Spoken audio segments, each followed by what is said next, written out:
Welcome back. The Nets are on a win streak. I think that's the first time I could say that the entire year. They're now 4-6 through 10 games, which is not what you wanted when the year started, but I guess it's a whole lot better than 3-7 or possibly even worse. So the Nets win back-to-back road games, of course beating the Wizards last night by 40 points or something. And then tonight, a game where they looked like they were pretty much out of gas, but they came back and won versus the Charlotte Hornets. So we'll talk about tonight's games, some of yesterday's game versus Washington, the recent Kyrie Irving news, and kind of like why there's no Ime Udoka news. That's kind of interesting as well. Maybe they were waiting until this road trip was over. I don't know. Maybe they're actually waiting for something, or maybe something's in the way. I don't know. We're going to talk about that, but leave a like, subscribe to the podcast, all that good stuff, and let's get into it. So tonight's game, it was a bit nerve-wracking, and I thought for sure they were going to lose at one point. I know the Hornets in the early fourth, when the fourth started, KD was on the bench. They went on like a 10-0 run, and the Hornets may have had like a 12-point lead, I think it got to. And Kevin Durant was on the bench with like 9 minutes left, 8 minutes left, and I'm saying, all right, Jock, let's get him back in the game because it's kind of slipping away here. And he gets him back in the game, and then from there on out, the Nets go on a great run. I think it was a 23-7 run since Kevin Durant re-entered the ball game in the fourth quarter. So obviously they did a lot of like high pick and roll with Kevin Durant. Yuta Watanabe was the screener. Yuta Watanabe would kind of fade to the middle. Kevin Durant would get trapped, and he would just kick it to Utah. And the Nets on the right side of the floor had a few opportunities where it was like 3-on-2. So they got a few open shots. There were big shots in the fourth quarter by Patty Mills. He made some in the early fourth to kind of keep them in the game when the Hornets were pulling away. Yuta Watanabe made a big corner three off a KD assist. And there was also one from Joe Harris. It might have been on a Yuta Watanabe assist, but Joe Harris made a corner three to, I think, bring it to a 2-point game. And then with like a minute, 10 seconds left in the fourth, Kevin Durant, he missed a three very short, but it was a long rebound. Joe Harris got it back, gave it to Kevin Durant once again. He saw he was wide open and pulled up from the right wing from three. He made it. The Nets took a 2-point lead with 1:10 to go, and I think that was pretty much it. I think maybe after that, KD made another one from the baseline to give them a 4-point lead out of a timeout or out of an out-of-bounds play because Royce O'Neal was fighting for an offensive rebound. It hit off a Hornets player, and the Nets got the ball back under the basket, so that was a big hustle play by Royce O'Neal. And then KD, out of the out-of-bounds play, makes like a 10-foot jumper, 8-foot jumper, and the Nets go up 4. And from that point on, it was pretty much just the Hornets were trying to score, and if they didn't, they would foul the Nets. Cam Thomas made some big free throws down the stretch. We'll talk about Cam Thomas because he was a guy who in this game played some big minutes. And if you watch this game, you guys will know that the score and the stats are kind of messed up. Like the scores and the stats, well, the score was right, but the stats like stopped working at some point in the third quarter. It was for the entire arena. It was for Yes Network. And for some reason, I still don't think it's resolved. I'm looking at ESPN. They don't have it, but luckily on Google it has it. So Cam Thomas played 29 minutes, which has to be one of his highest in a long time. I would say since that February stretch last year when like KD was hurt, Harden got traded, and like nobody was around. Cam Thomas has not played this many minutes in a while, but Cam had 21, 3 assists, 3 rebounds. Overall, he looked pretty good for the most part. I think Cam showed some old tendencies at some points in this game. There was one play where it was him in the paint, one defender for the Hornets, and Nick Claxton in the dunker spot. It should have been an easy alley-oop, but Cam tried to go for the layup and kind of got the ball knocked away as he went for that. So, we've seen better playmaking from Cam Thomas, but it's moving in the right direction. So Cam right now is pretty much their backup point guard. Of course, with Ben Simmons being out, who is their main ball handler, and Kyrie Irving, another main ball handler, also being out, they have to go to guys to handle the ball like, Cam Thomas, Kevin Durant, Seth Curry. And by the way, Seth Curry, to mention him quickly, he still doesn't look right. He only had 3 points in this game, and I think he may have tweaked his ankle in the first half. I'm not positive about that, but he was kind of moving a bit gingerly. And I just have a lot of concerns about his health going forward. We know Seth, when he's healthy, even last year, like he wasn't healthy on the Nets, but he was still making big contributions. I just don't think Seth Curry is even close to 100% right now, but hopefully at some point this year he will be, because, when he's at 100%, he's a much better player than what we're seeing right now. A lot of his shots are short, hitting the front of the rim, so that's been a problem for Seth Curry so far, but hopefully he does get it back at some point. Nick Claxton had a big first half. I don't know his first half numbers off the top of my head, but he had a couple of putbacks. He looked really good. Yeah, so even on the score app, I just looked it up. We are currently experiencing technical issues with this game. We are investigating and hope to have the issue rectified shortly. So I guess there will be no exact stats tonight. I apologize for that, but kind of out of my control. But as I mentioned, Patty Mills made some big shots. Edmund Sumner didn't really play in the second half at all. He had a good first quarter, I think, but Sumner didn't really have the best second quarter. He probably started the third quarter, didn't play well, so I don't think he even saw the floor after that. Royce O'Neal, only 6 points, but definitely made some impact plays, had some steals, and he definitely made a difference in this game with his intensity and, playing tough defense, getting some tough rebounds. And Yuta Watanabe, I mean, what can you say at this point? He just came out of nowhere, and he's been one of the better role players for the Nets so far this year, which I don't want to say it came out of nowhere, because, Utah was pretty talented with the Raptors, but I don't think we expected this level of contribution from Yuta Watanabe. He's probably shooting over 40% from three so far. Once again, I don't have the numbers, but he is off to such a good start this year. And he's a guy who I think just turned 28, so hopefully he's a part of this future for the next few years. He's fun to have around. I think Katie likes him a lot, you can tell. So definitely one of those guys you love having off the bench. Didn't see much of Markieff Morris. We saw some David Duke Jr. for only 4 minutes, but didn't really do anything. I see people comparing Markieff Morris to Paul Millsap from last year. I don't think Morris has been that bad, but Morris has been a bit disappointing so far. I think Millsap, we had higher expectations because Millsap was like an all-star at one point. He was playing at an all-star level for a long time. Of course, he finally hit a wall basically because, father time catches all. But with Markieff Morris, this might just be who he is. He didn't really make his shots tonight. I think he missed one really badly too, but he'll have his games, Markieff Morris. I think we know that by now. He'll have some games where he might make a couple threes like he did the other night versus, I think, Chicago. But Markieff Morris, it's going to be an up and down year. I think we know that. Now, according to what I'm seeing now, once again, these stats may not be totally accurate, but from what I've looked at so far from the NBA app, they seem to be up to date here, but the Nets did shoot 33% from three. The Hornets actually had the exact same percentage, just took 6 more threes. Free throws. This is big for the Nets. Free throws, the Nets shot 20 of 22. The Hornets shot 16 of 23. So free throws were the biggest difference in this game. And Kevin Durant, who almost got the announcer jinx, Ryan Ruocco, said that Kevin Durant was one free throw away from, breaking his career high for most free throws made in a row. And that next shot hit the rim twice and it went down, thank God. But yeah, Kevin Durant's made 57 straight free throws, I think dating back to last year. And I wasn't even aware of that. I'm pretty good with that stuff for the most part of knowing those stupid little facts about the Nets. But I had no idea that Kevin Durant has made 57 or something straight free throws. It's pretty crazy. By the way, that De'Aaron Fox shot against the Magic, crazy. I don't even know why he pulled up there with, 2 seconds left, but that was nuts. Anyway, all right. The Nets only had 21 assists tonight. It was looking a lot better ball movement-wise in the first half, but I just think it kind of got away from them in the second half. You can tell fatigue was an issue in the second half. The Nets did get out-rebounded by 9. They allowed 4 more offensive rebounds as well. But turnover-wise, only 11 tonight. Not bad. They had 6 more steals. 9 steals, only 3 for Charlotte.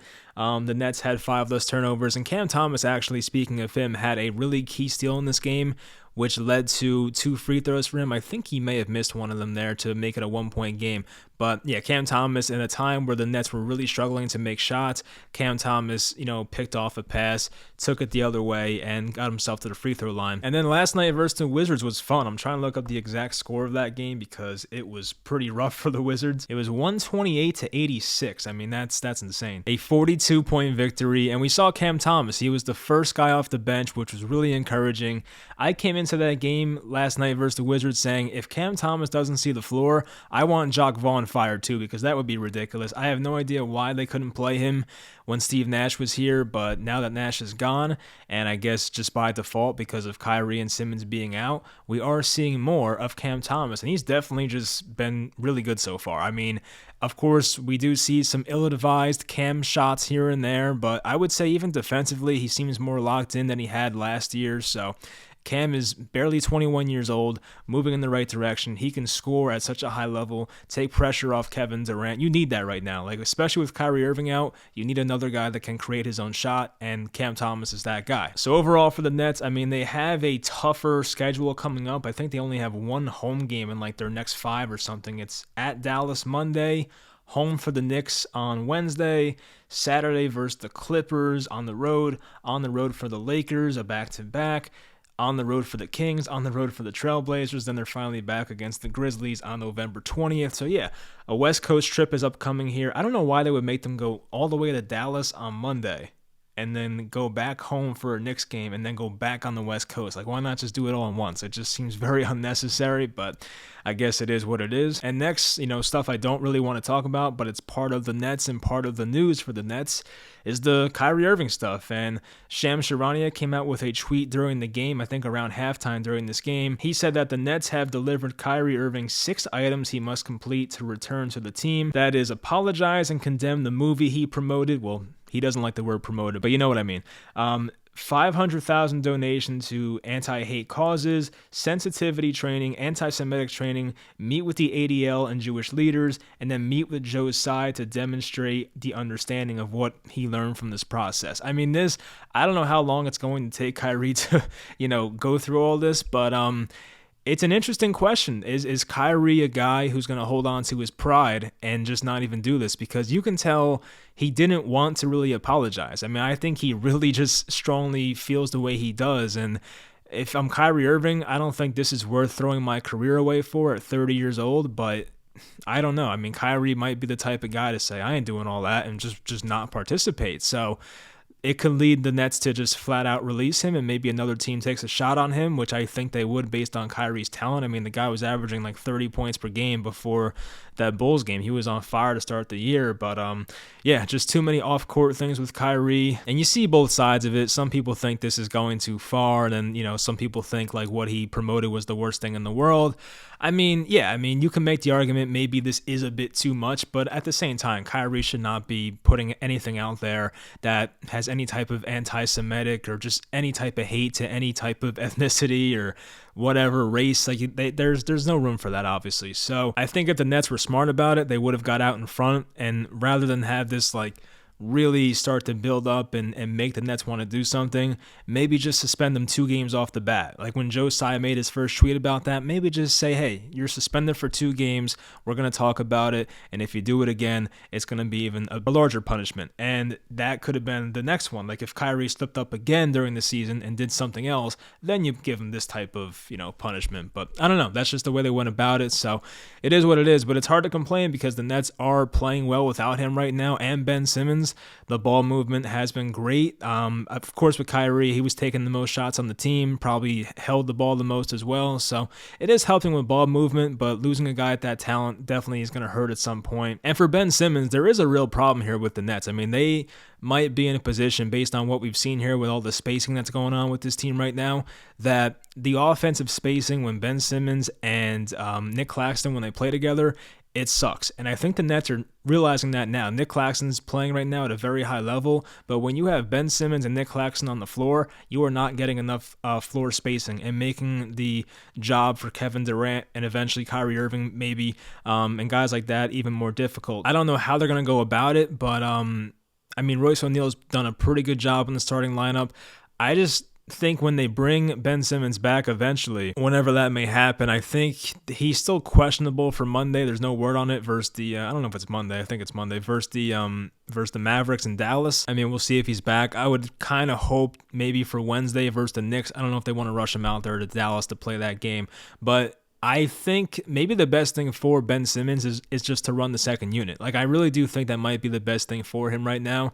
I know ego-wise you want to be a starter and all that, and Ben Simmons has probably never came off the bench in his life, but that might be the best move, as he gets back into the rhythm of things. He obviously didn't look right, didn't look healthy when he was playing those first 5 games or so of the season. So, maybe you put Ben Simmons on the bench for now, say, hey, run the second unit. You'll play with guys like Seth Curry and maybe Patty Mills, some other shooters, and maybe Markieff Morris if he makes his shots, and Yuta Watanabe, and that could be a decent lineup. So I think that's the way I would go about it with Ben Simmons, but I don't know, once again, how much he needs to start. I don't know if that's a big thing or not.